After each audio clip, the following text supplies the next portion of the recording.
કરવો ન જોઈએ એમ કહેતા હતા કે મારા પ્રિસ્ક્રિપ્શન હોય તો મરે જ નહીં કોઈ. સ્ટાર્ટિંગથી આ કરો ન મરી શકે. પણ એ બિચારા બહુ દુર્ભાગ્ય છે, પહોંચી ગયા, એને બહુ સેવા કરી. પણ સેવાકારીમાં એવું નથી કે ડૉક્ટરને ન ચેપ લાગી જાય. ડૉક્ટરને ચેપ લાગી ગયો, શું કરે? આપણે બધી તકેદારી રાખીએ. હવે શ્યામુદાદા આજ્ઞા કરતા હતા કે એક ડૉક્ટરે મને કીધું કે મારાથી 6 રોટલી ના ખવાય, 2 જ ખાઉં છું, મરી જાશો વહેલા. શ્યામુદાદા કે હજી 83 વર્ષે જેવું એ ભાઈ પહોંચી ગયા, ડૉક્ટર પહોંચી ગયા, હાર્ટ એટેકથી પહોંચી ગયા કે 6 રોટલી ખાવ છો, આટલી બધી ખવાય?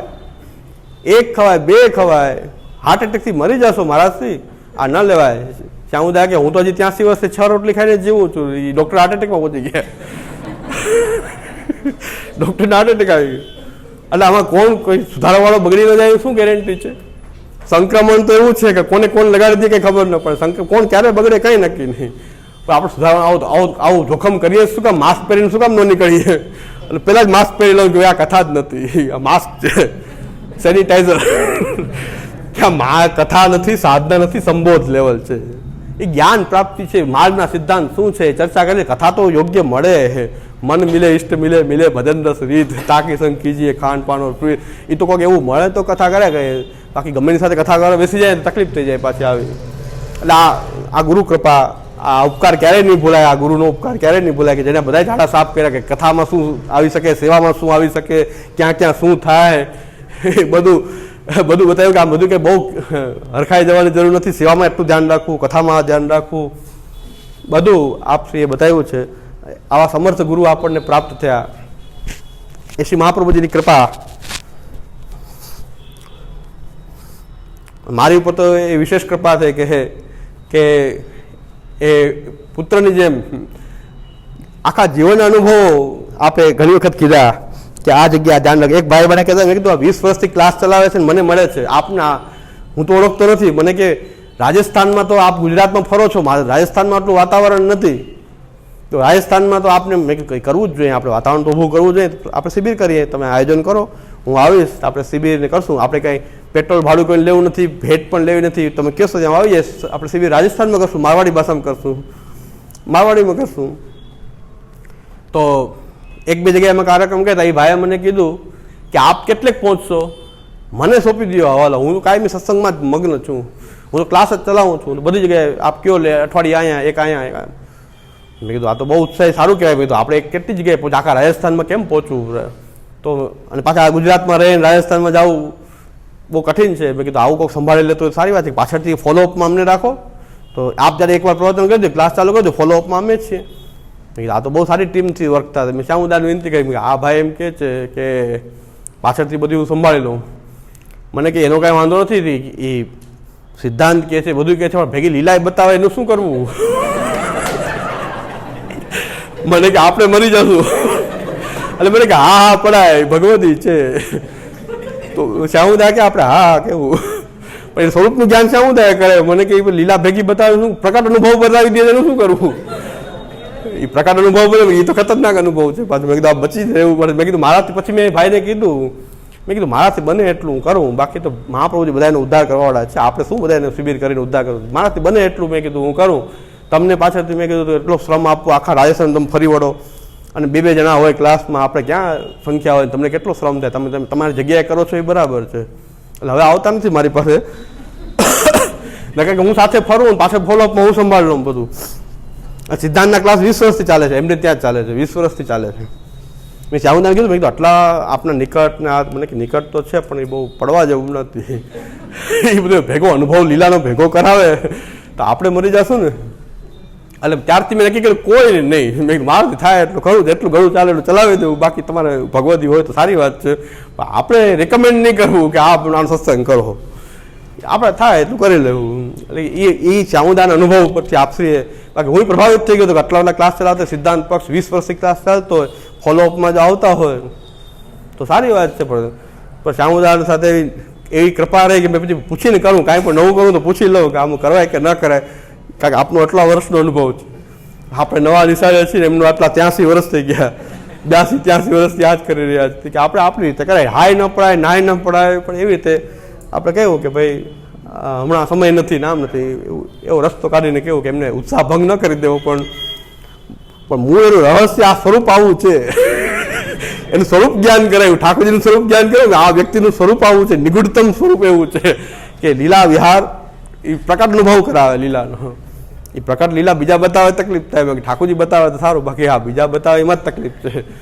એટલે આપણામાં દૂષણ તો છે ક્યાંક ને ક્યાંક. બધે આ કાગડા બધે કાળા એ ગમે પાછા ખેલ કરે જ છે. એટલે સંબોધ માનીએ તો કઈ વાંધો નહીં, સાધના માનીએ તો દૂષણ લાગી જાય. સાધના એ ભાઈએ કંઈક સોસાયટી બનાવી છે કે બધા હવે તો ઘરમાં ને ઘરમાં રહેશો તો પછી વ્યસન કેમ થશે, કેવી રીતે ભક્તિ દ્રઢ થશે. ઘર તો ત્યાજ્ય છે, ગ્રહમ સર્વાત્મના ત્યાજ્ય. બધા વ્રજમાં આવીને રહો, વ્રજમાં આવીને રહો. 20 લાખના બંગલા, કોઈ 30 લાખના બંગલા નોંધાવો, ત્યાં આપણે બધા કથા કરશું. અને જો તમે બંગલામાં બુકિંગ ન કરાવો તો તમારા સત્સંગમાં બંધ, સત્સંગ બંધ, બાકાત. મેં કીધું સામુદાય મને યાદ આવ્યા. મેં કીધું કે બહુ સ્વરૂપ સ્વરૂપ કાંઈક અલગ છે. વ્રજમાં આવો બધા ત્યાં જ રહે, હવે અહીંયા ઘરમાં રહેવાય જ નહીં. મેં કીધું આપણો સિદ્ધાંત એમ કહેતો ગ્રહસ્થિત્વાસ ધર્મતા, વ્રજમાં લઈ જવાનું ક્યાં ચાલ્યું. એટલે પેલા ગ્રહસ્થિત્વાસ ધર્મતાનો સિદ્ધાંત ભણાવ્યો 20 વર્ષ સુધી, પછી કે હવે બધા વ્રજમાં ચાલો. મેં કીધું વ્રજમાં કંઈક સોસાયટી બની છે, એમાં કંઈક બ્રોકર આ લાગે છે કે 10-20% આના હશે, 20 બંગલા વેચાવી દેવા, એટલે એનો બંગલો ફ્રી હશે કદાચ. એટલે હું આ બધું બોલી દઉં છું ને, એ જે સ્વરૂપ હોય છે ને એને ખ્યાલ આવી જાય છે. પછી મારાથી બહુ વધારે ક્ષમા માંગી લો, કારણ કે પ્રવચન સાંભળી આ તો મારી જ વાત છે. કારણ કે બધાની જે પોતાતો જે હોય એને ખ્યાલ આવી જાય. એ રાજકોટે વધારે છે, સત્સંગ આપે છે, રાજકોટમાં આપે છે. જુનાગઢ નથી આવતા, જુનાગઢ નથી, કારણ કે અમારે જુનાગઢમાં આવી શકાય એવું નથી, કારણ કે અહીંયા વક્તા વધારે છે. રાજકોટમાં લાભ આપે છે, રાજકોટ વધારે છે. એટલે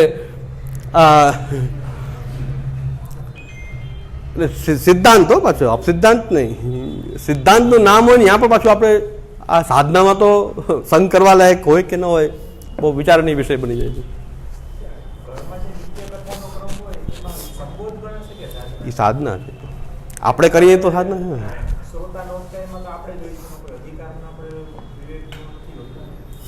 નહીં, એમાં આપણે કરી રહ્યા છીએ તો સાધના આપણે કરીએ, પણ બીજાને સામેલ કરવા હોય ત્યારે તમારે વિચાર કરવો પડશે કે એ યોગ્ય છે કે નહીં. એમ આપણે કરીએ ત્યારે તો આપણે યોગ્ય હોય અયોગ્ય, આપણી તો સાધના છે ને. આપણે અંદર કમસે કમ બીજો કંઈ ખરાબ ભાવ તો નથી, કથા કરીને કંઈ ખરાબ ભાવ નથી. આપણે કથા તો ભક્તિ વધારવા માટે જ કરીએ છીએ. કથા એમાં જેને ભક્તિ ભાવ હશે એ જ બેસશે ને. એમાં પણ આપણે ધ્યાન રાખવું જોઈએ કે અન્ય માર્ગી છે, કોઈ આપણા પરિવારના કોઈ અન્ય માર્ગી છે, અથવા એમનો ભાવ સુસંગત નથી, તો એને આપણે કર્તવ્ય લેવલ સુધીની વાત કરવી જોઈએ, લીલાની કથા ન કરવી જોઈએ. ક્યાંક વિવેક એમાંય રાખવો જોઈએ આપણે. પણ બધા અનુકૂળ છે તો એની વચ્ચે કથા કરવામાં વાંધો નથી, પણ કથાની અંદર પણ પાછું આપણે વિચારવું જશે કે ભાઈ અન્ય માર્ગી હશે કે એમનો ભાવ એવો નહીં હોય, તો કર્તવ્ય એને સ્ટાર્ટિંગ હેવી ડોઝ પહેલાંથી ન આપી દેવો, એને કર્તવ્ય લેવલ બતાવવું જોઈએ, એને તત્વનું લેવલ બતાવવું જોઈએ, તો સંબોધ લેવલથી સ્ટાર્ટ કરી શકાય.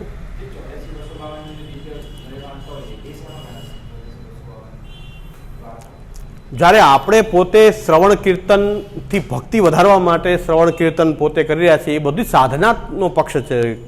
એ સાધના થઈ 84-252ની કથા પણ હકીકતમાં એ સાધનાનો પક્ષ થયો. પણ જ્યારે ષોડશ ગ્રંથ છે એ ખાલી ષોડશ ગ્રંથ વાંચતા હોય તો એ કથા નથી, પણ કથા માટે જરૂરી તૈયારી છે. જરૂરી તૈયારી છે કે ભાઈ કથા ક્યારે કહેવાશે, જો ષોડશ ગ્રંથ અનુસાર હશે તો.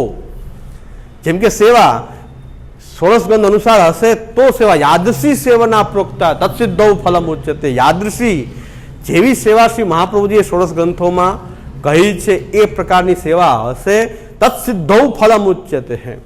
એ સિદ્ધ થશે ત્યારે ફલ એ થશે. એટલે સંબોધ લેવલ એટલા માટે કે જ્યારે આપણે કંઈ પરીક્ષા નથી કરતા અને ક્લાસ કરીએ એમાં ગમે એ આવતું હોય તો કરવું જોઈએ આપણે, પણ એને સાધનાનો પક્ષ ન માની કે આપણે કથા સાધના ક્લાસમાં જઈને કથા સાધના કરીએ છીએ. નહીં, કથા સાધના માટે તો સ્પેશિયલ તમારે જલભેદ પંચપદ્યાનીનો વિચાર કરી અને જો કથા કેટલી ફળ સાધક છે. શ્રી મહાપ્રભુજી કહે છે કે 5 ફળ કથાના છે. કેટલા દુર્લભ ફળ કથાથી પ્રાપ્ત થાય છે. 5 ફળ છે કથાના. કે પ્રથમ કે કથામાં આપણી સ્વતઃ રુચિ થતી જ નથી. પહેલી વસ્તુ રુચિ જ ન થાય. પણ કથા શરૂ કરીએ આપણે તો કથાથી પહેલા જે અરુચિ જે છે નાશ થઈ જાય. કથા સંબંધી અરુચિ હોય, કથા કરતા પહેલા એટલે હું પેલા એમ કહું 5 મિનિટ 10 મિનિટ 15 મિનિટ ભગવદ વાર્તા કરો કે 15 મિનિટમાં થાય શું? મેં કીધું 5-10 મિનિટ કરો, પણ નિયમિત રોજ કરો. એ 5-5 મિનિટ 10-10 મિનિટ પણ રોજ ભગવદ વાર્તા કરવી એટલે કરવી. મહાપ્રભુજીના ગ્રંથો જોવા એટલે જોવા. એ કરવાથી શું થશે કે અરુચિ દૂર થશે ને એમાં રસ ઉત્પન્ન થાય. પછી પોતે 15 ને આપણે અડધી કલાક કહેવાય પણ અડધી કલાક કરશે. અડધી કલાક એને રસ ઉત્પન્ન થશે તો એ અડધી કલાક પણ કરશે, કલાક પણ કરશે, 3 કલાક કરશે, બધું કરી શકે. પણ સ્ટાર્ટિંગમાં તો 5-10 મિનિટ કહેવાય, 10 મિનિટ રોજ તમારે આ ગ્રંથ વાંચવું. એટલે હું બધાને એમ જ કહું છું કે એક શ્લોક ષોડશ ગ્રંથનો કાયમ અર્થ સહિત અધ્યયન કરી લેવું. એટલું અધ્યયન તો કરવું જ. એક શ્લોક એક હશે તો બીજો નહીં કરે. ક્યારેક એમ થાય કે આ ટાઈમ છે ચાલો બીજો જોઈ લો. હું એક કરવો, વર્ષ દિવસે ષોડશ ગ્રંથ થઈ જાય. અર્થ સહિત શાંતિથી એક જ શ્લોકનો પાઠ કરી લેવો. એટલું કરશે તો બીજો શ્લોક જોશે, કોઈક ત્રીજો જોશે. એવું કંઈ નથી જ નહીં જોયો. પણ આપણે એમ ના કહેવાય કે આખો ષોડશ ગ્રંથનો રોજ પાઠ કરવો પડશે, તો કે આ થોડું થાય. આખો ષોડશ ગ્રંથનો પાઠ રોજ કરે, એક શ્લોક કરવો. આપણે બાળકોને પણ આ રીતે કથામાં આપણે જોડીએ, ભાઈ એક શ્લોકનો પાઠ કરો, શાંતિથી અર્થનો વિચાર કરો. તો બસ. એક છોકરાએ મને એમ કીધું કે હું અમેરિકા ક્યાંક ભણવા જાઉં છું, ત્યાં બીજું શું બંધાય? મેં બીજું કાંઈ નહીં કરવાનું. મેં કીધું એક શ્લોક ષોડશ ગ્રંથનો રોજ વાંચી લેવું. હું તો કે જિમ્નાસ્ટિક રોજ કરવું ચાલે? મેં કીધું એ ન ચાલે. જિમ્નાસ્ટિક રોજ કરી લો તો ન ચાલે? મેં કીધું ન ચાલે. ખાલી એકને એક નહીં, એક શ્લોક જિમ્નાસ્ટિકનો, પછી જિમ્નાસ્ટિક પૂરું થાય પછી બાલબોધ લ્યો, પછી સિદ્ધાંત મુક્તાવલી લ્યો, પણ એક શ્લોક એને ગુજરાતી ભાષાંતર બધું વાંચો. ખાલી જિમ્નાસ્ટિક કર્યા કરશે તો સારી બાબત તો છે એવું નથી, પણ આગળ એને ગ્રંથોનું જ્ઞાન નહીં થાય ને, બીજા ગ્રંથોનું આજ્ઞા શું છે શ્રી મહાપ્રભુજી જ્ઞાન નહીં થાય. એક શ્લોક ફરતા ફરતા ચાલુ રાખો, પાઠ આમ કરો હો, પછી જે કરવું એ કરો. એટલે આમ એટલે પહેલું ફળ કથાનું પહેલું ફળ છે અરુચિનો નાશ. એ અરુચિ દૂર થઈ જાય છે. અરુચિ છે ને આપણને એ દૂર થશે, કથા કરવાથી જ થશે. એ જે કરતા હશે અનુભવ હશે કે પહેલાં આપણને ગ્રંથ વાંચવો ન ગમે, પછી ધીરે ધીરે ધીરે એ ગ્રંથમાં આપણને રસ ઉત્પન્ન થાય તો વાંચી શકીએ. તો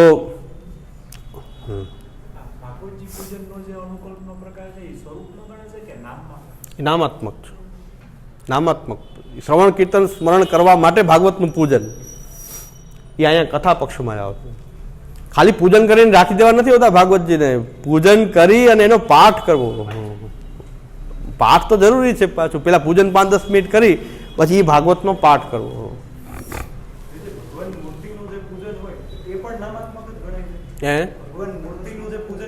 હા નહીં, કારણ કે કથા પક્ષ એક બધા કથા પક્ષ અત્યારે શરણાગતિના પક્ષમાં જ આવશે. એ તો ભક્તિ માર્ગમાં નથી આવતું, શરણાગતિમાં આવશે. કથા તો ભક્તિ છે, ખાલી પૂજન કોઈ કરતું હોય તો એ તો શરણાગતિનો પ્રકાર છે. હજી આવશે એ શરણાગતિનો. તો એ આ ભક્તિ માર્ગીય પ્રકાર છે. આ તો એ ભક્તિમાં આવતું જ નથી, એ તો શરણાગતિ છે. મહાત્મ્ય જ્ઞાનથી ભગવાનની પૂજા થાય તો એ ભક્તિમાં આવતું જ નથી. એ તો શરણાગતિ છે ને. શરણાગતિથી આગળ કામ ના રાખીએ કે આપણે કથામાં કે સેવામાં કે જોડાય. પાછું જરૂરી તો છે, કાંઈ ન કરતો તો પૂજા કરે તો શરણાગતિ દ્રઢ થાય. અને શરણાગતિ કેના માટે? ભગવત ભજન માટે. શરણાગતિ અમારે એવી હોય કે જે ભગવત ભજનમાં ખીલે. તો શરણાગતિ ભગવત ભજન, શરણાગતિથી એટલે એ શરણાગતિના પ્રકારમાં પૂજન છે. અને ભાગવતનું ખાલી પૂજન કરો તો એ શરણાગતિના પ્રકારમાં જ રહેશે, પણ પાછું શ્રવણ કીર્તન સ્મરણ કરો એ ભાગવતજીનું તો એ કથા પક્ષ થાય. શ્રવણ કીર્તન વગર ખાલી પૂજા છે એ તો શરણાગતિમાં છે. જગન્નાથે વિઠ્ઠલે શ્રીરંગે વેંકટે તથા યત્ર પૂજા પ્રવાહ સ્યાદ તત તીર્થે તત્પર. એ મહાપ્રભુએ ક્યાં આજ્ઞા કરી છે? એ શરણાગતિમાં આજ્ઞા કરી છે. ભક્તિ માર્ગી આ તો ભજનનો પ્રકાર છે, ભક્તિ માર્ગીય પ્રકાર છે. અને શરણાગતિ છે એ ભક્તિનું અંગ બની શકે છે. ભક્તિ અર્થ પણ હોય, ભક્તિ અંગભૂત પણ હોય શરણાગતિ. તો આપણી શરણાગતિ કેવી છે કે મને આગળ ભક્તિ મળે, મુક્તિ નહીં, ભક્તિ મળે. તો ભક્તિનું અંગ બની ગયું શરણાગતિ. એવી શરણાગતિ ભક્તિ અંગ ભૂતા કે ભક્ત્યર્થા શરણાગતિ જે છે આપણી પુષ્ટિ શરણાગતિ છે. આ પ્રકાર છે. હવે શ્રી મહાપ્રભુજીના વચનો આપણે જોઈએ, ભજન વિશેના શ્રી મહાપ્રભુજીના વચનો. આપણું આખું આ બધું મજન રાખીને હવે આપણે પ્રમેય રત્નાણવ વાર નહીં લાગે. હવે પ્રમેય રત્નાણવ તો એકદમ આપણે ગાડી આમાં જરાક ઓલી કેસેટ અટકી ગઈ હતી, જરાક ઓલી ચોટી જાય ને કેસેટ એક જગ્યાએ, પછી ત્યાં જ ફેરા કરે. આ બધું પૂરું નહીં થાય ને ત્યાં સુધી કેસેટ આપી અહીંયા ફરે. હવે આપણે પ્રમેય રત્નાણવ તો ફટાફટ ચાલશે. હા બોલો. હા કથા પાછી હા કહી દઉં. અરુચિનો નાશ, સાંસારિક તૃષ્ણાનો નાશ, અંતઃકરણની શુદ્ધિ, આ બધા 5 ફળ કથાના કેટલા, ખાલી કથા કરીએ તો સેવાની શું વાત કરવી. મહાપ્રભુજી કહે છે કથાનો આ ફળ છે. કથાના ફળમાં પહેલા અરુચિનો નાશ, કથામાં અરુચિનો નાશ, સાંસારિક તૃષ્ણાનો નાશ, અંતઃકરણની શુદ્ધિ, ભગવત ભક્તિની વૃદ્ધિ અને ભગવત ભક્તનો સંગ. આ 5 ફળ કથાથી. ઘણા કહે છે ને કે ભગવત ભક્તનો સંગ નથી, સત્સંગ નથી. મેં કીધું કથા કરવા માંડો, ભક્ત આવી જશે સામેથી. કથા કરશો તો પછી તમને ભક્ત મળી જશે. કથા કરવા માંડો, ન હોય તો કે વાત જોવે ક્યારે કોક આવે. કથા શરૂ કરી દો. મહાપ્રભુજીના ગ્રંથો બિરાજે છે, મહાપ્રભુજીનું સ્મરણ કરી અને કથામાં પ્રવૃત્ત થઈ જાઓ. કથાના 5 ફળ, સેવાની શું વાત કરીએ. જો કથાથી આ 5 ફળ, આ બધા દુર્લભ ફળ, અરુચિ દૂર થવી, ભક્તિ માર્ગમાં અરુચિ દૂર થવી, પછી સાંસારિક તૃષ્ણાનો નાશ થવો, સાંસારિક કામના ન રહે કે મને સંસારમાં આ બધું પ્રાપ્ત થઈ, કામનાઓ તૃષ્ણાઓ જે છે એમાંથી આપણે નીકળી શકીએ જ નહીં. પણ કથા કરો, બીજું કાંઈ નહીં. તૃષ્ણા છોડવી નથી આપણે, તૃષ્ણા ભલે રહે, પણ કથા કરો ને તો તૃષ્ણા આપોઆપ ક્યારેક ડાયલ્યુટ થઈ જાય, ખબર નહીં પડે, ગળી જાય, ક્યારેક ભસ્મ થઈ જાય. આપણે કથા તૃષ્ણા મર્યાદા માર્ગમાં શું કરે, તૃષ્ણા બહુ ખરાબ છે, તૃષ્ણા બહુ ખરાબ છે, એનાથી બચો, એનાથી બચો. સાંસારિક તૃષ્ણાથી બચવું નથી, ભલે રહે. આપણો આ અભિગમ છે કે સાંસારિક તૃષ્ણા છે તો ભલે રહે, કાઢવી નથી, ભલે રહે. કથા કરો, કથા કરતા કરતા સાંસારિક તૃષ્ણા ડાયલ્યુટ થઈ જશે. આપો દૂર કરવા જશો તો વળગશે વધારે કે સાંસારિક તૃષ્ણાથી છૂટે કેવી રીતે, કોઈ ન છૂટે. અહંતા મમતા, અમને અહંકાર નથી એનો અહંકાર. અહંતા મમતા, સંસાર એટલે અહંતા મમતા. અમને અહંકાર નથી એનો અહંકાર. બધા અહંકારી છે, અમે દાસાનો દાસ છીએ. તો અહંકાર બોલ્યો ને કે અમે દાસાનો દાસ છીએ. એટલે અહંકાર ન હોવાનો ઘણા અહંકાર, બાકી બધા અહંકારી, હું નહીં. એ મોટો અહંકાર, કાંઈ બચી જ ન શકાય, અહંકારથી બચાય જ નહીં. એટલે કાંઈ કરવું નથી, એને આપણે છંછેડવું નથી. એ કેન્સર છે તો ભલે રહ્યું, ઉપરથી કેમોથેરેપી આપો, ભલે રહ્યું કેન્સર. કથાનો એવો ડોઝ આપો કે કથા કરો. કથા કરતા કરતા સાંસારિક તૃષ્ણા ક્યારે દૂર થઈ જાય, ગાંઠો બધી ઘડીને એ ડાયલ્યુટ થઈ જશે. મહાપ્રભુજી એમ આ મહાપ્રભુજીનો અભિગમ છે. બધા કે સંસારથી પહેલા વચો તો ભગવાનની ભક્તિ થાય. મર્યાદા માર્ગીય આચાર્યો છે તેમ કહેશે કે પહેલા સંસાર તો છોડો, એને તુચ્છ ગણો, હે ગણો, ત્યાજ્ય ગણો તો ભક્તિ થાય. મહાપ્રભુજી કહે છે કે છે ભલે રહ્યો. અહીં પણ એમ જ કીધું છે કે તમારી પાસે છે સંસારની ભાવના, ભલે રહે, ઠાકોરજીને પધરાવીને સેવા કરો. સેવા ન થતી તો કથા કરો. એ હશે તો ખરું, પણ એ ક્યારે ડાયલ્યુટ થઈ જશે, એ ગળી જશે બધી સાંસારિક તૃષ્ણાઓનો નાશ. મહાપ્રભુ કથા કરો. એટલે એ કથામાં બીજું સાંસારિક તૃષ્ણાનો, પછી અંતઃકરણની શુદ્ધિ. એટલે કોઈ પણ સ્વર્ગાદિક લોક અને મોક્ષની પણ કામના ન હોવી, એવું અંતઃકરણ શુદ્ધ થઈ જાય કે પારલૌકિક કામનાઓ બધી નીકળી જાય, ભગવાન જ જોઈએ, હવે તો બીજું કાંઈ ન જોઈએ. કથાથી એવો ભાવ પ્રગટ થાય કે પ્રભુ ભગવત પ્રાપ્તિ, ભગવાન સિવાય નકામું છે. તો હવે અંતઃકરણ શુદ્ધ થઈ ગયું કે સ્વર્ગની કામના નહીં, ન સ્વર્ગની કામના, ન મોક્ષની કામના, ભગવાનની જ કામના પ્રકટ થશે. એટલે અંતઃકરણ આવું શુદ્ધ થઈ જાય કથાથી. અને પછી ભગવત ભક્તિ તમારામાં છે તો વૃદ્ધિ થશે. થોડો ઘણો ભગવાનમાં સ્નેહ તો બધાને હોય, તો કથા કરતા હોય ને, સ્નેહ હશે તો એ વૃદ્ધિ પામશે, ભગવત ભક્તિ વધે. એટલે સંબોધને જો કથા માની લીધી તો આ ક્યાંથી થાય? આ ક્લાસમાં અહીંથી આ ક્લાસમાં, આ ક્લાસમાં, આ ક્લાસમાં, આ ક્લાસમાં, સાધના તો થઈ નહીં ને. ક્લાસમાં જઈને બધી જગ્યાએ તો આમાં કાંઈ ન થાય. ભગવત ભક્તિના, સાંસારિક તૃષ્ણાનો નાશ ને કાંઈ. એટલે સાધના કથાની કરીએ, થોડી કથા કરીએ, પણ એનાથી આગળ જતાં શું થશે? ભગવત ભક્તિની વૃદ્ધિ થાય. અને ભગવત ભક્તિની વૃદ્ધિ થાય એટલે ભક્તનો સંગ પણ આપોઆપ થાય. ભગવત ભક્તનો સંગ આપોઆપ થાય. મહાપ્રભુ કહે છે ભગવત ભક્તનો સંગ ઈચ્છો છો ને, પેલા તમે કથા કરતા છો તો સાચો સંગ મળશે. તમને આવા પાખંડી કેમ ભટકાઈ જાય છે કે તમે કથા નથી કરતા? હા, એટલે પાખંડી જે કહે તમે આ પાખંડ ભગવતી માની લ્યો, પણ કથા કરતા હશો તો ખબર પડી જાય કે આ પાખંડી છે, ભગવતી નથી. ભગવતી ઓળખી જશે કે આ ભગવત ભક્ત આની સાથે બેસીને કથા થાય, અન્ય ના કરાય. તમે પોતે કથા કરતા હશો, તમે ઓળખી જાય કે ભક્ત છે કે નહીં, તમે ઓળખી જાઓ. નથી ઓળખી શકતા એને મતલબ કે આપણે કથા કરતા જ નથી, તો ઓળખાય કેમ? આપણે તરત જ ખબર પડી જાય. જેમ મને પ્રેરણા થઈ કે આ ભાઈ ભલે વિદ્વાન છે, મોટા છે, બહુ મોટા છે, વયસ્ક છે, સિનિયર છે, પણ એમ કહે છે કે આ ભજનની અંદર બાધક થાય તો મને તો સમજાય જાય કે ગોટાળો છે, કંઈક આ કથા કરવા યોગ્ય નથી, કાંઈ ગોટાળો છે, સમજાય જાય. બસ એટલું સમજાય જાય. એ મોટી કૃપા. કાંઈક ગોટાળો છે સમજાઈ જવું એ બહુ મોટી કૃપા. હા, મહાપ્રભુજી કહે કથા કરતા હશો ને તો સમજાશે, બાકી એમને એમ નહીં સમજાય. એટલે કથા કરતા હશું તો આપણને અભક્ત ભક્તનો ભેદ પણ ખબર પડે, અને ભક્તનો સંગ ખરેખર ભક્ત હોય ને આપણે ભક્ત ગણતા નથી, ઘણીવાર એવું બને. અને આ ખોટા જે ચળકતા જે અમેરિકન ડાયમંડ છે એની ચમકથી આપણે આકર્ષાઈ જાય, સાચો હીરો ભૂલી જાય. ભગતમાં ખરેખર ભક્ત હોય, ભક્તિભાવવાળો વ્યક્તિ હોય તો આપણને એમ લાગે કે આ ભક્ત નહીં હોય. ભગતમાં એ ભક્ત હોય, કેટલો ઊંચો ભક્તિભાવ હોય એની અંદર. ભલે જ્ઞાન ન હોય પણ ભક્તિભાવ એવો હોય કે આપણે એમ થાય કે આપણી પાસે આવું સંપત્તિ નથી આપણી પાસે. પણ એ ઓળખવાની દ્રષ્ટિ ક્યારે આવશે કે તમારી અંદર કંઈક ભગવત ભક્તિ, કથાથી કંઈક ભગવત ભક્તિ વધી હશે તો ભક્તનો સંગ પણ થાય. શું કામ ન થાય? ભક્તનો સંગ શું કામ ન થાય? આપોઆપ થાય, સામેથી ભક્ત મળે છે. અને મહાપ્રભુજીની કૃપાથી અનુભવ છે કે ભક્ત આપણને ગોતતા આવે છે, એ આવે છે ગોતતા, હા, આપણને મળી પણ જાય છે અને એનો સંગ પણ થઈ જાય છે. કારણ કે તમારામાં ભક્તિ તો ન હોય તો ચિંતા ન કરે કે ભગવત ભક્તને ગોતો, ગોતવાની જરૂર નથી. કથા કરો, તમે કથા કરો અને કોઈ કદાચ ન મળે તો 84,252 તો નિત્ય બિરાજે જ છે ને. શ્રી મહાપ્રભુજી પણ નિત્ય બિરાજે છે, યમુનાજી, ગિરિરાજજી, આવા ભક્તો તો નિત્ય બિરાજે છે. જ્યાં ભાવના કરો ત્યાં પ્રકટ છે. તો આનો સંગ તો છે જ કે નહીં? ભગવત ભક્તનો સંગ ન હોય. 84,252 ની કથા કરીએ. શ્યામુદાદા આજ્ઞા કરે છે કે 84,252 બધે ભેગા મળાવીએ, 360 દિવસ આપણે નીકળી જાય. એક ભક્તોનો સંગ રોજ કરીએ, 84,252 બે મળાવીએ તો કંઈક 300, 350 થાય. આપણે 360 દિવસ હોય, એક ભક્તનો રોજ સંગ કરીએ તો ભક્ત સંગ તો આપણને પ્રાપ્ત જ છે. એટલે કથાનું આવું ફળ છે. તો સેવાની શું વાત કરવી? જો સેવાને કથા બે થતી હોય તો પછી સંસાર દુઃખ નિવૃત્તિ બ્રહ્મબોધ માનસી શું કામ ન થાય? એક ગોસ્વામી બાળક મને એમ કહેતા હતા કે તમે બધા કથા કરો કે સત્સંગ કરો કે મહાપ્રભુ સિદ્ધાંત પ્રચાર કરો, માનસીના અધિકારી હવે રહ્યા જ ક્યાં છે? તો માનસી થવાની જ છે. પહેલાથી હથિયાર પાડી દીધા કે હવે માનસીના અધિકારી કોઈ છે જ નહીં, એટલે હવે માનસી તો થવાની જ નથી. કેમ ન થાય? અરે શ્રી મહાપ્રભુજીના માર્ગમાં માનસી કેમ ન થાય? ન થાય તો એ માર્ગમાં તો છીએ, ચાલો, ન થાય તો કાંઈ નહીં. એ ટોચ ભલે હોય પણ અમે એ તળેટી બેઠા રહેશું, પણ તળેટી તો બેસીએ, તડું વિતજા તો કરીએ કે નહીં કરીએ?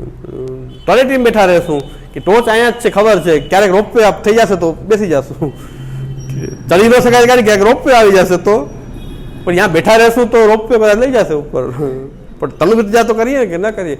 સાક્ષાત સ્વરૂપ પ્રાપ્ત છે, તનુ વિતજા પ્રાપ્ત છે. માનસીનો અધિકાર ન હોય તો ન હોય, કાંઈ વાંધો નહીં, પણ તનુ વિતજા તો પ્રાપ્ત છે. તનુ વિતજા કંઈ ઓછી વસ્તુ છે? ભગવત સંબંધ, સાક્ષાત ભગવાનનો સ્વરૂપ, સાક્ષાત સ્વરૂપની સેવા કંઈ ઓછી વસ્તુ છે?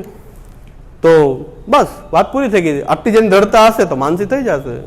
10 જન્મે થાય તો શું વાંધો છે? 10 જન્મે 20 જન્મે થાય તો કાંઈ વાંધો નહીં. કારણ 10 જન્મ એક વસ્તુ નિશ્ચિત છે કે સેવા કરનાર જે છે એને સેવા મળતી રહેવી જોઈએ. 10 જન્મ બીજું કાંઈ નહીં. પ્રભુ આપ પાછા 10 જન્મે સેવા ચાલુ રહે, આપ અમને ગોતી રહેજો. અમે તો નહીં, આપણે ગયા જન્મનું આપણને યાદ નથી પણ પ્રભુને તો યાદ છે, એટલે તો પાછા પકડી લીધા કે આપણે ભૂલી ગયા છે ક્યાં ભગવાન, તો સાગુ પાછા પકડતા રહેજો, તમને કાંઈ વાંધો નથી. હા, ભયો જાત રાખ્યો ભૈયા, આ પુષ્ટિ માગવા નિશ્ચિંતા તો નિશ્ચિંતામ પ્રજે. હવે આગલા સત્રમાં આપણે જે શ્રી મહાપ્રભુજીના જે વચનો છે એ વચનો મહાપ્રભુજીના જોઈ લઈએ આપણે બધા. શ્રી ગોપીનાથજીના અને શ્રી મહાપ્રભુજીના વચનો કેટલા આંતરભજનના, બાહ્ય ભજનના જે વચનો થોડાક છે એ જોઈ લેશું આપણે. એના કારણે બે વચન મહાપ્રભુજીને મળે છે કે આંતર પરમ ફલમ પણ કહે છે અને બાહ્યા ભાવે આંતરસ્ય વ્યર્થતા પણ કહે છે. ભક્તિ માર્ગે બહિર્ભજનમ એવ મુખ્યમ એવું પણ મહાપ્રભુજી આજ્ઞા કરે છે. આ શું છે બધું? કે બહિર્ભજન જ મુખ્ય છે. ક્યાં કીધું છે કે આંતર છે એ પરમ ફલ છે? તો આમાં ગોટાળો થાય છે કે આંતરને પરમ ફલ માનવું કે બહિર્ભજનને મુખ્ય માનવું કે શું માનવું? અરે ભાઈ, બે એકબીજા વિના અધૂરા છે. કોઈ જે ચક્ર ચાલતું હોય તો ક્યાંથી તમે શરૂઆત કરો એના ઉપર આધાર છે. પણ ચક્ર ચાલવું જોઈએ ને, ચક્ર બંધ ન થવું જોઈએ. ચક્રમાં કોઈ અહીંથી શરૂઆત કરી તો આ મુખ્ય, પણ એની પછી પાછું બહિર્ભજન વગર અંતર નહીં થાય, આંતર વગર બહિર નથી. તો બે ચાલવું જોઈએ. ચક્રવાદ છે એ ચક્ર ચાલે તો તમે જ્યાંથી આંગળી મૂકી ત્યાંથી રજૂઆત કરી છે, પાછું ચક્ર તો બતાવ્યું જ છે ને. કારણ પછી આંતરસ્ય બાહ્યા ભાવે આંતરસ્ય વ્યર્થતા આંતરમ તો પરમમ ફલમ. બહિર્ભજન કરી રહ્યા છો અને આંતરભજન જો ન થાય તો અધૂરું છે ને. આંતરભજન થઈ રહ્યું છે, બહિર્ભજન ન મળે તો એ અધૂરું છે. આ તાત્પર્ય શ્રી મહાપ્રભુજીનું છે. એ બધા વચનોનું સંકલન કરીએ તો આ તાત્પર્ય આપણને પ્રાપ્ત થાય કે મહાપ્રભુજી એક ઝંડો ફરકાવતા નથી કે આંતર તું પરમ ફલમ, આંતર પરમ ફલ છે. નહીં, જેની કથા સાધના છે તો પેલા ભગવાનનું પ્રાકટ્ય આંતર થશે, પણ કથા સાધના વાળો રહી નહીં શકે બાહ્ય ભજન વગર. એને અધૂરું લાગશે આંતર ભજનમાં. તો બાહ્યની અપેક્ષા રહેશે. બહિશ્ચેત પ્રકટ સ્વાત્મા વહનિવત પ્રવિશે તદેવ સકલો બંધો ના સમેતી ન જાન્યથા. तो सर्वानंद मयस्यापि कृपानंद सुदुर्लभ। तो यहाँ माप्યું કે અંદર જો ભગવાન પ્રકટ થાય પણ બાહ્ય જો પ્રકટ નહીં થાય તો એને તીવ્ર વિરહની અનુભૂતિ થશે કે કેમ પ્રકટ લીલાનો અનુભવ નથી થતો. અને સેવાની સાધનામાં બહિર્ભજન શરૂઆત થઈ છે, તો બહિર્ભજન શરૂઆત થઈ છે એનો આંતરભજનનો અનુભવ જ ન થાય, એ સેવામાંથી બહાર નીકળીને પછી ક્યારેય પ્રભુને યાદ જ ન કરતો હોય તો એની અધૂરી એ સેવાનું એની સાધના હજી પછી ભક્તિમાં ખેલી નથી, હજી પૂરેપૂરી ભક્તિમાં એનો શરૂઆત ભાવની ભક્તિમાં ખેલી નથી. તો બહિર્ભજન થઈ રહ્યું છે તો આંતરમ તું પરમમ ફલમ. યાદ રાખવું પડે કે આંતર તો પરમ ફલ છે. બહિર્ભજન કર્યું ને આંતર ન થયું તો અહીં હૃદયમાં ન પધાર્યા પ્રભુ તો અધૂરું રહી ગયું પાછું. એટલે શ્રી ગોપીનાથજીએ જે ભાવના બતાવી છે એમાં ભાવનાની ક્રિયા બહાર થઈ રહી છે, ભાવના અંતરની કરી રહ્યા છે. ગોપીનાથજી ભાવના સેવા શ્લોકામાં આવું બે કોમ્બિનેશન કેવું સરસ બતાવ્યું છે ગોપીનાથજીએ કે તમે સેવાની ક્રિયા તો બહાર કરી રહ્યા છો કે જાણે કે મંદિરની બુહારી કરી રહ્યા છો, સોહની કરી રહ્યા છો. શ્લોકમાં એમ લખ્યું છે કે સોહની શું કરે છે? રજને દૂર કરે. સોહની રજને દૂર કરે. તો ગોપીનાથજી કહે છે ભાવના એમ કરવી જોઈએ કે મારા અંદર રહેલો રજોગુણનો જે કામ ક્રોધ જે છે એ મારું હૃદય જે છે એ સોહની થઈ રહી છે, વળાઈ રહ્યું છે. તો એક બહારની સોહનીથી મંદિર વસ્તુ સોહની કરવાથી ઠાકોરજીનું મંદિર સાફ એ આપણે કરી રહ્યા છીએ, સ્વચ્છ કરી રહ્યા છીએ, શુદ્ધ કરી રહ્યા છીએ. સાથે સાથે હૃદયની શુદ્ધિની ભાવના કરવામાં આવી રહ્યા છે. તો આ બે સાથે ચાલે, આંતરભજન અને બાહ્ય ભજનનું. આપણે બે જ કે આંતરભજન માટે હું તૈયાર થાઉં બહિર્ભજનને કારણે, કે આંતરભજન પણ મારું થાય કે પછી ઠાકોરજીને પોઢાવી રહ્યા છીએ ત્યારે ભાવના એમ કરી રહ્યા છે કે ઠાકોરજી ભક્તના હૃદયમાં પોડી રહ્યા છે. તો મારા હૃદયમાં ક્યારે પોડશે? નમામિ હૃદયે શેષે લીલાક્ષી રાબદી સાહેનમ. ઠાકોરજી પોઢાયા સૈયામાં બહિર્ભજન, ભાવના આંતરભજનની કરી રહ્યા છે કે ક્યારેક મારા હૃદયમાં પણ એ સ્વરૂપ અહીંયા પોડે, આ હૃદયમાં પોડી જાય. તો બે વસ્તુ આપણે સાથે સાથે કરીએ છીએ. સેવા શ્લોકાની જે ગોપીનાથજીમાં ભાવનાઓ કંઈક અંતરની બતાવી રહ્યા છે, કારણ કે ક્રિયા તો બહાર થઈ રહી છે, બહિર્ભજન તો બહાર થઈ રહ્યું છે. એ જ્યાં સુધી અંતર્ભજનમાં નહીં ખીલે તો ભક્તિની પૂર્ણતા, ભક્તિનો અનુભવ એ નહીં થાય. તો બેની પૂર્ણતા કરવા માટે આ બે પ્રકાર આ રીતે ભાવનાઓ શ્રી ગોપીનાથજીએ સેવા શ્લોકામાં ઘણી જગ્યાએ બતાવી છે. તો કે ઠાકોરજીમાં રજ શબ્દને કે ગોપીનાથજીને સ્ફુર્યું કે રજ જે છે એ દૂર થાય સોહનીથી, અને અહીંયા જે કામ ક્રોધ છે રજોગુણને કારણે છે, તો આ રજોગુણ પણ દૂર થવો જોઈએ એવી ભાવના. એટલે આ ચક્રની અંદરથી બહિર્ભજન આંતરભજનમાં શું મુખ્ય શું ગૌણ એ નથી. ક્યાંથી શરૂઆત કરીએ છીએ કે સેવાની સાધના કરતા હશું તો પહેલાં બહિઃપ્રાકટ્ય છે ભગવાનનું, અને પછી એ હૃદયમાં એ માનસીસા પરામતા રૂપ આંતરભજન થવું જોઈએ. અને કથાની સાધનામાં કથાથી ભગવાનની ભક્તિ જે છે એ ભાવાત્મક રૂપે પહેલાં હૃદયમાં પ્રકટ થાય કથા કરવાથી. બાહ્ય તો સ્વરૂપ છે નહીં, તો કથાકાળમાં જે ભગવાનનું સ્વરૂપ પ્રકટ થાય છે તો હૃદયમાં પ્રકટ થાય છે. તો હૃદયમાં પ્રકટ થાય, પણ હૃદયમાં પ્રકટ થાય ને બહાર જ્યાં સુધી અનુભવ ન થાય સેવાથી કે લીલાથી, બહાર જો અનુભવ ન થાય તો એ વિપ્રયોગની એની કથામાં ખૂબ તીવ્ર વિપ્રયોગ થાય છે.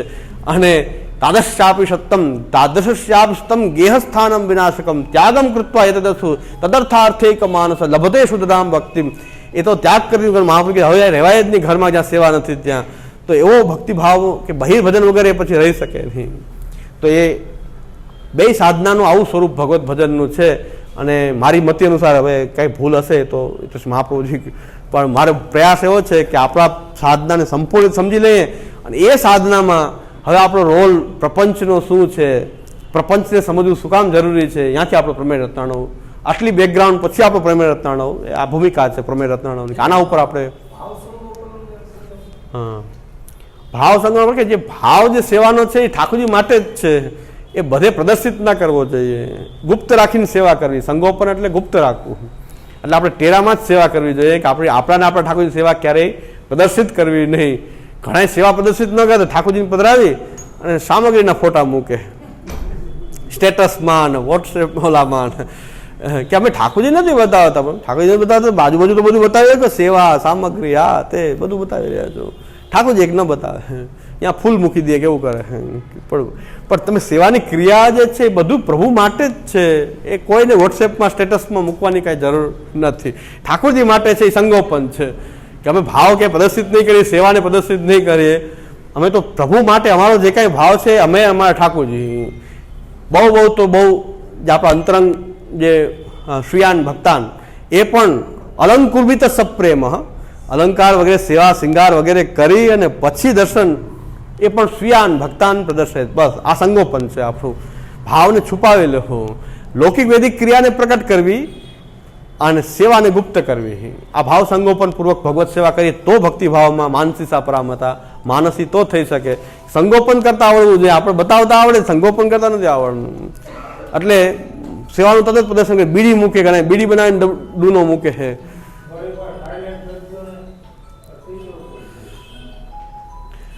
પેલા એક પણ મોબાઈલ વાગતો ને આખું 10 મિનિટ પ્રવચન રોકાઈ જતો, મારું ઓલું થઈ જાય. હવે એવું પ્રેક્ટિસ થઈ ગઈ, ગમે એટલા વાગે કઈ થાય જ નહીં, સતત વાગ્યા જ કરે.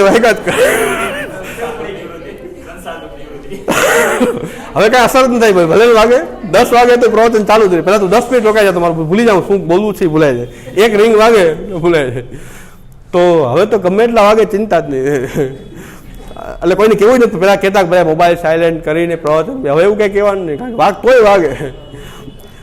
એક માજીને એટલો મોબાઈલ વગાડ્યો, માજી ગ્રામ પહેરીને આવ્યા મોબાઈલ. મેં કીધું માજી બંધ તો કરી દો, હવે તો રિંગ પૂરી થઈ. બંધ કરતા નથી આવડતું, સાયલેન્ટ કરતા આવડતું તો મેં લાવ્યા શું કામ? એ કે છોકરા લેવા આવે પછી ફોન કર્યો તો નીચે ઉતરવા આવે, એટલા માટે લઈને આવ્યું. પણ હવે બંધ કરતા ન આવડે ને ઓપરેટ કરતા આવડે. છોકરાએ મોબાઈલ આપ્યો કે ભાઈ લેવા આવીએ કે ક્યાં બેઠા છો? એટલે મેં કાંઈ વાંધો નહીં, માજી બિચારા નિર્દોષ છે ભાઈ, આમ કરે પણ થાય નહીં, સતત વગાડે. તો મેં કીધું આને કોઈ તો તમે કહો ને, બોલો ને શું તકલીફ છે? બાજુવાળાને કીધું આને જરાક કરી દો, સાયલેન્ટ કરી દો માજીને, તો આપણે શાંતિ થાય. એટલે આ મોબાઈલની કથા તો આવી છે. શ્યામુદા કહે છે એસી બંસી બાજી, એસી બંસી બાજી બને ગાને. આપણે એવી ભાવના કરવી શું કે એસી બંસી બાજી. તો આ રીતે છે. એટલે આપણું આ કહેવાનું તાત્પર્ય એ છે કે આ આપણું મુખ્ય વસ્તુ છે. આના માટે પ્રમેય રત્નાર્ણવ આપણો સ્ટાર્ટ થાય છે કે ભગવત ભક્તનો સંગ.